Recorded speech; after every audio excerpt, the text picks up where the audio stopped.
Hello friends. आज इस video में मैं आप लोगों से बहुत इंपॉर्टेंट बात करना चाहता हूँ। बात ये है कि सर अभी ग्रुप 2 का पेपर ख़त्म हुआ और ग्रुप 1 का पेपर ख़त्म हुए थोड़ा सा टाइम हो गया। अब स्टूडेंट थोड़े से कंफ्यूज्ड है कि सर हमें किस तरीके से आगे प्रोसीड करना चाहिए। और मैं आपको एक चीज़ सही बताऊँ, सही तरीके से प्रोसीड करना इज़ वेरी इंपॉर्टेंट। बहुत सही इंपॉर्टेंट है, क्योंकि अगर आपने थोड़ा भी ध्यान नहीं दिया तो आप समझो हमारे पास इतना टाइम है नहीं सर, क्योंकि मई के एग्ज़ाम्स के लिए वापस डेट्स आ गए हैं। और जो स्टूडेंट फर्स्ट टाइम मई दे रहे हैं उनकी तो वैसे ही थोड़ी सी जान सुखी हुई है सर। ठीक, तो ध्यान से सुनना, मैं आपको बहुत अच्छे से गाइडेंस दूंगा, बहुत तरीके से समझाऊंगा। मैंने पूरा प्रॉपर फ्लो चार्ट के फॉर्म पे सब चीज़ें लिखी है, आपको बहुत क्लियरिटी से समझ आएगी सर। मैंने सर स्टूडेंट्स को दो कैटेगरी में डिवाइड किया है। एक स्टूडेंट्स जो जनवरी में अपीयर किए और एक स्टूडेंट जो मई में फर्स्ट टाइम एग्जाम्स देने वाले हैं। पहले इनकी बात करते हैं जो जनवरी में एग्जाम्स दिए सर। अब जनवरी में भी कुछ इस टाइप के स्टूडेंट्स हैं जिन्होंने सिर्फ ग्रुप 1 दिया है, कुछ ऐसे हैं जो सिर्फ ग्रुप 2 दिए, और कई ऐसे स्टूडेंट हैं जो बोथ ग्रुप दिए सर। ठीक है, अब इन्हें किस तरीके से क्या करना चाहिए, ध्यान से सुनो सर। मान लो अगर आपने ग्रुप 1 का पेपर दिया है और आपका ग्रुप 1 का पेपर अच्छा गया, आपको कॉन्फिडेंस है कि पेपर निकल जाएगा, तो don't waste the time sir. ठीक है, ग्रुप 2 की प्रिपरेशंस करना स्टार्ट करो। रिजल्ट में भी थोड़ा सा टाइम है, जब तक 1 and 1.5 मंथ 45 डेज के अप्रॉक्स रिजल्ट में होता है।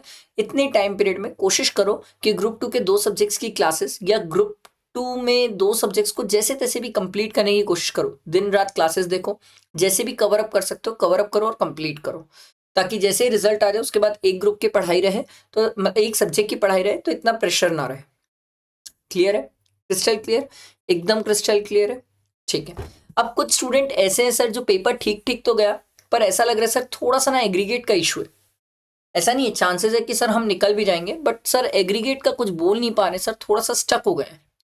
अब जो ऐसे स्टूडेंट है जिन्हें लग रहा है सर थोड़ा सा एग्रीगेट में फंस रहे हैं, आपको क्या करना चाहिए, वेरी सिंपल सर। आपको ना ग्रुप 1 का एक सब्जेक्ट, कोई भी एक सब्जेक्ट उठा के पढ़ना स्टार्ट कर लो।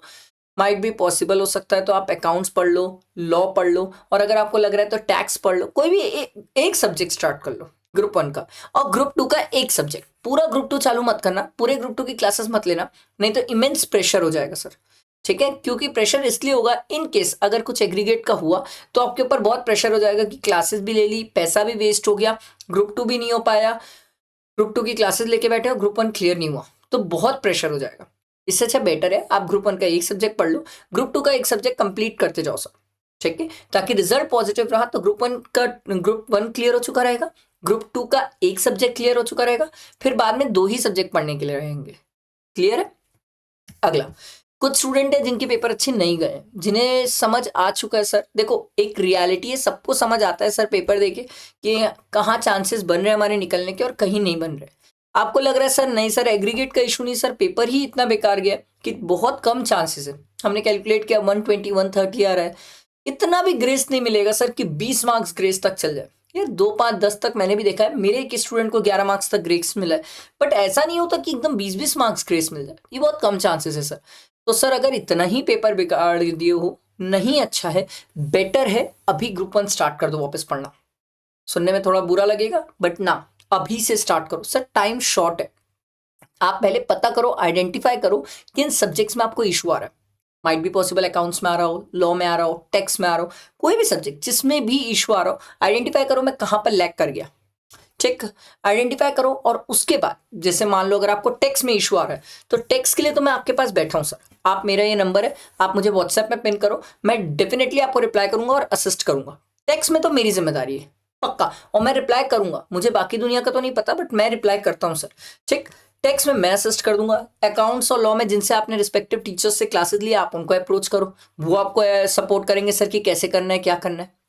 आ रही बात समझ? बट मैं एक चीज हमेशा बोलूंगा स्टूडेंट्स को कि एकदम ब्लैंकली कुछ भी मत करना।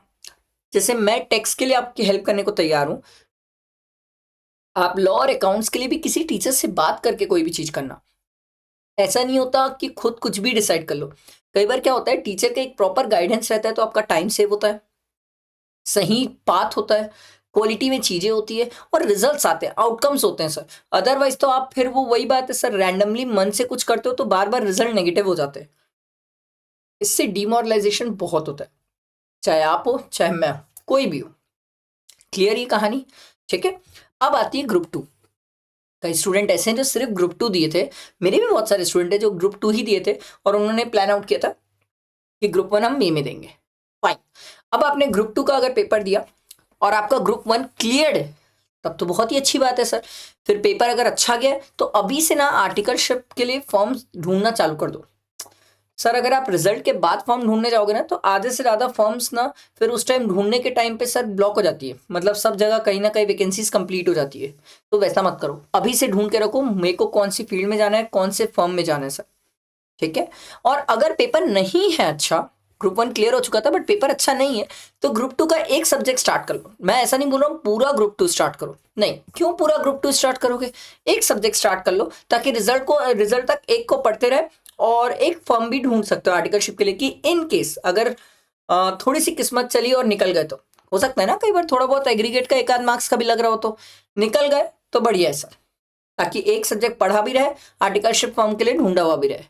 क्लियर है? अब ऐसे कई स्टूडेंट है जिनका ग्रुप 1 ही क्लियर नहीं हुआ है, पेपर गुड अच्छे थे, ग्रुप 1 के लिए अभी से स्टार्ट कर दो। क्योंकि मैं आपको बता रहा हूँ फेब मार्च अप्रैल 3 ही तो महीना है सर। आप सोचो बहुत टाइम है तो बहुत नहीं है यार, बहुत तो नहीं है सर, टाइम शॉर्ट है, हमें अभी से पढ़ना पड़ेगा। तो प्रॉपर एफर्ट्स और मेहनत करना पड़ेगा। तो अभी से आप टूट पड़ो सर। ग्रुप 1 एकदम ऐसा नहीं बोल रहा हूँ 12 घंटे पढ़ना स्टार्ट कर दो, बट स्टार्ट कर दो, ग्रुप 1 स्टार्ट कर दो। 1 2 3 4 घंटा पढ़ना स्टार्ट करो, शेड्यूल बनाओ। और मैंने भी आप लोगों को 70 डेज का प्लानर प्रोवाइड किया, आप उस प्लानर को देखो और उसके बेसिस में पढ़ना स्टार्ट करो। क्लियर है? बैठा दिमाग में? ठीक है। अब अगर पेपर ही अच्छा नहीं गया, ग्रुप 1 क्लियर भी नहीं है, ग्रुप 2 का भी पेपर अच्छा नहीं गया, तो फिर अब ऐसा है कि यार देखो, अगर एग्रीगेट का लग रहा है तो एक काम करो, ग्रुप 2 का एक सब्जेक्ट पढ़ो, ग्रुप 1 का एक सब्जेक्ट पढ़ो। और एग्रीगेट नहीं लग रहा है, ऐसा लग रहा है सर पास ही नहीं होंगे, एकदम बिल्कुल पास ही अच्छे नहीं होंगे, तो फिर आप एक काम करो कि सर फिर आप ग्रुप 2 ही अच्छे से पढ़ लो, क्योंकि ग्रुप 2 आपका अच्छे से पढ़ा हुआ है, जनवरी में एग्जाम्स दिया हुआ है, तो मई में डेफिनेटली ग्रुप 2 निकलने के चांसेस है। और इवन अगर आपको लग रहा है कि हमारे पास एक्स्ट्रा एम्पल ऑफ टाइम है, तो ग्रुप 1 का एक सब्जेक्ट उठा के पढ़ सकते हो। क्लियर हुई बात? बैठा है दिमाग में? आगे बढ़ते हैं। कई ऐसे स्टूडेंट है जो बोथ ग्रुप भी दिए सर जनवरी में, बहुत सारे स्टूडेंट है सर। अच्छे पेपर गए, अभी से ढूंढो सर आर्टिकलशिप के लिए अच्छी फॉर्म्स ढूंढना स्टार्ट करो, अपना लाइन ऑफ इंटरेस्ट समझो, मुझे कहाँ जाना है, किस जगह जाना है, कैसे जाना है, क्या करूंगा, किस तरीके से करूंगा, इसके लिए सर्च करो सर। ठीक है, ये आप अपने लाइन ऑफ इंटरेस्ट को सोच के सर्च करो सर।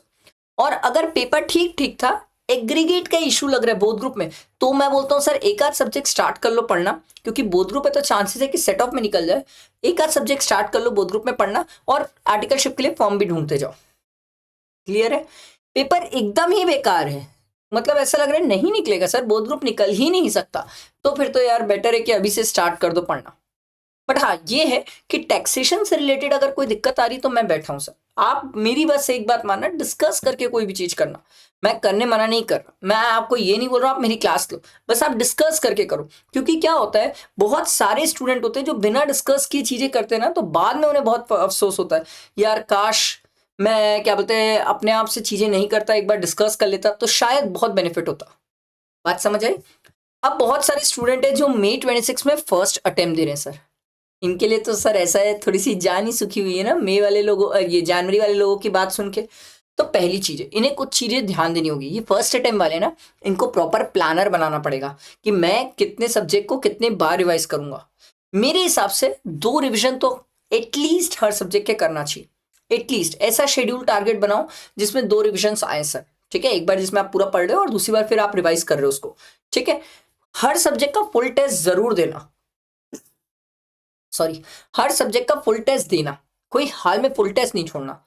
और सबसे बड़ी दिक्कत मुझे जो लगती है सर मई वाले स्टूडेंट के लिए, कि वो कंपेयर करते हैं कि अरे यार वो दीदी भैया का 4 बार पढ़ लिए थे तो भी नहीं निकला, हम तो 1 बार पढ़ रहे उसमें ये हालत है, अभी मेरे को तो कुछ आता भी नहीं है, वो इतने बार पढ़ के नहीं निकाल पा रहा है, भाई उसका इतनी बार खत्म हो गया। अरे यार ये सब कहाँ फंस रहे हो आप, ये सब चीजों में फंसोगे ना तो फंसते ही जाओगे सर।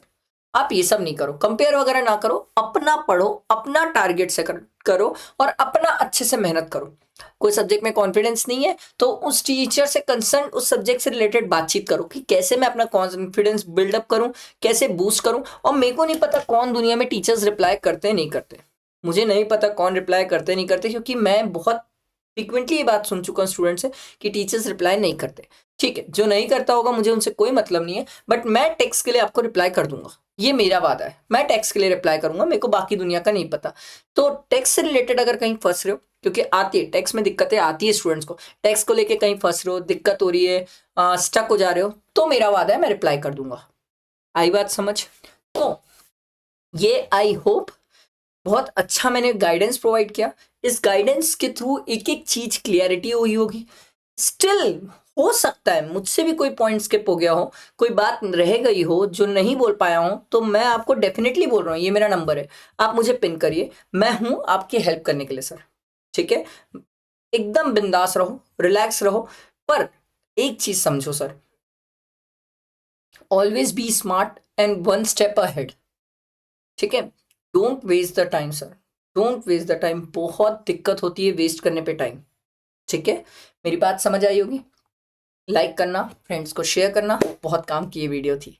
ठीक है, चलो, थैंक यू।